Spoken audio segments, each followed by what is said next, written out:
अमेरिकी राष्ट्रपति ने शी जिनपिंग को महान नेता बनाया है, बोला कि आप बहुत बड़े नेता हैं, महान नेता हैं। ये एक दूसरे को खुश करने की कोशिश है। आप जानते हैं डिप्लोमेटिक बातें होती हैं।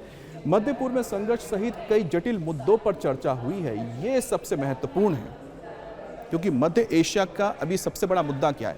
सबसे बड़ा मुद्दा स्टेट ऑफ हॉर्मुज ही है, और स्टेट ऑफ हॉर्मुज में इस वक्त ब्लॉकेड है, एक तरफ अमेरिका, एक तरफ ईरान। चीन के साथ जो बातचीत हुई है उसमें अहम क्या होता है, क्योंकि इस वक्त चीन जो है, चीन का ईरान के ऊपर एक तरह से आप कह सकते हैं कि अच्छा खासा दबदबा है, क्योंकि दोनों के बीच जो 25 साल का, चीन ने ईरान के साथ 25 साल 25 साल का एक समझौता किया है, कॉम्प्रिहेंसिव ट्रीटी की है दोनों देशों के बीच, जिसके तहत चीन ईरान के अंदर तमाम जो इंफ्रास्ट्रक्चर है, डेवलपमेंट है, सारा काम करेगा, और उसके एवज में जो तेल है, तेल के ऊपर अधिकार रहेगा किसका? चीन का।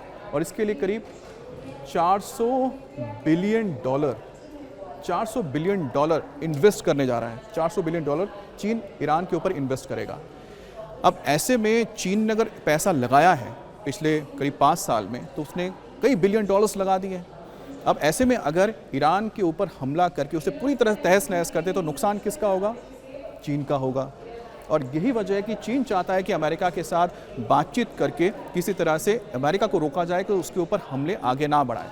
दूसरी ओर अमेरिका क्या चाहता है? अमेरिका चाहता है जो उसके देश, यानी कि उसकी जो मित्र देश है, चाहे वो सऊदी अरबिया है, कतर है, इसके अलावा यूएई है, बहरीन है, ये तमाम जो देश हैं जो अमेरिका के इस मित्र देश हैं, और उसकी जो पूरी इकनॉमी चरमरा गई है, पूरे दुनिया के ऊपर जो उसका असर हो रहा है, उसको कम करने के लिए चीन ईरान को समझाए, चीन ईरान को क्या समझाए कि वो समझौते के लिए तैयार हो जाए, ये दबाव डाले, ये कोशिश हो रही है।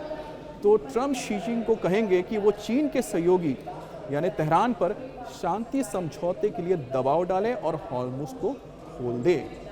तो जहां चीन की कोशिश क्या है कि अमेरिका ईरान के ऊपर हमले ना करे ताकि उसका आर्थिक नुकसान ना हो, और दूसरी तरफ अमेरिका ये चाहता है कि जो चीन है वो अपने साझेदार यानी तेहरान को समझाए कि जो समझौते के लिए जो प्रस्ताव दिया गया है उसको वो मान लें। लेकिन इसमें सबसे बड़ी दिक्कत एक ही है, वो है ये परमाणु कार्यक्रम और साथ ही साथ एनरिच यूरेनियम। लेकिन इन दोनों नेताओं के बीच जो बातचीत हो रही है, ऐसा माना जा रहा है कि इसके बाद ही इस युद्ध की दिशा और दशा तय हो जाएगी, क्योंकि अगर चीन तैयार होता है अमेरिका के इस बताने के बाद कि वो ईरान को मना लेगा, तो ऐसे में आप मान के चलिए कि चीज़ें सकारात्मक होंगी, देखने में नज़र आ जाएंगी, और हो सकता है कि स्टेट ऑफ हॉर्मुज खोल दिया जाए। और अगर ये नहीं हो पाता, यानी कि अगर चीन ये काम नहीं कर पाता है, तो ऐसे में क्या होगा? आप समझ सकते हैं कि जो गतिरोध है वो बरकरार रहेगा। फिलहाल उम्मीद हम ये करते हैं कि दोनों देशों के बीच जो बातचीत हुई है, चीन और अमेरिका के बीच, इसमें ईरान के ऊपर दबाव बढ़ने जा रहा है। तीसरी चीज़ क्या है? जो बातचीत हुई, देखिए एक तरफ जहाँ बातचीत हो रही थी, दूसरी तरफ अमेरिका ने कुछ अच्छे संकेत दिए हैं चीन के लिए। 2 मिलियन बैरल इराकी कच्चा तेल लेकर सुपर टैंकर बुधवार को हॉर्मुज क्रॉस करने में कामयाब रहा है चीन का, और यानहू को चीन के बंदरगाह तक पहुंचना है। लेकिन ये रास्ता किसने दिया है? रास्ता दिया यहाँ पर अमेरिका ने चीन के टैंकर को, और ये एक सकारात्मक पहल है अमेरिका की ओर से, ठीक अमेरिका के राष्ट्रपति डोनाल्ड ट्रंप के चीन के दौरे से पहले, क्योंकि जिस तरह से पूरा ब्लॉकेट करके यहाँ पर रखा हुआ है अमेरिका ने, किसी को भी आने जाने की इजाज़त नहीं है।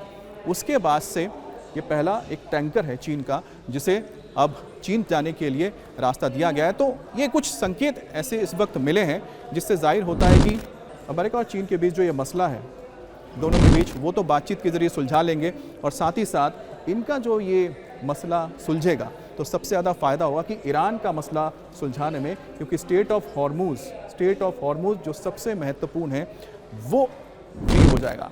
इस बीच आपको बता दें कि इधर जहां बातचीत चल रही है, दूसरी तरफ अमेरिका की तैयारी भी चल रही है, और बताया जा रहा है कि अमेरिका इस बात के लिए भी तैयारी कर चुका है कि अगर आने वाले कुछ दिनों के अंदर ये सफल नहीं हो पाती है बातचीत और मसला सुलझता नहीं है बातचीत की तरह, तो ऐसे में युद्ध होगा, क्योंकि अमेरिका ने अपने तमाम जो वेपन्स, जो हथियार थे, उसको एक बार फिर से इकट्ठा कर लिया है। जो कमी हो रही थी मिसाइल्स की, उसको भी पूरा कर लिया है। दूसरी तरफ इजराइल ने भी अपने तमाम एयर डिफेंस सिस्टम को भी तैयार कर लिया है, क्योंकि जो मिसाइल्स की कमी थी उसका पूरा कर लिया है, यूएई ने भी कर लिया है।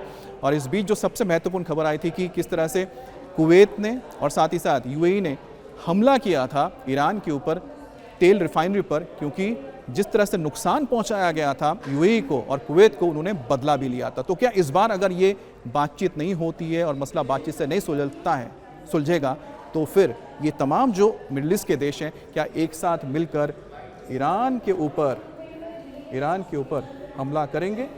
हम उम्मीद ये करते हैं कि ऐसा ना हो और ये मसला जो बातचीत के ज़रिए सुलझ जाए।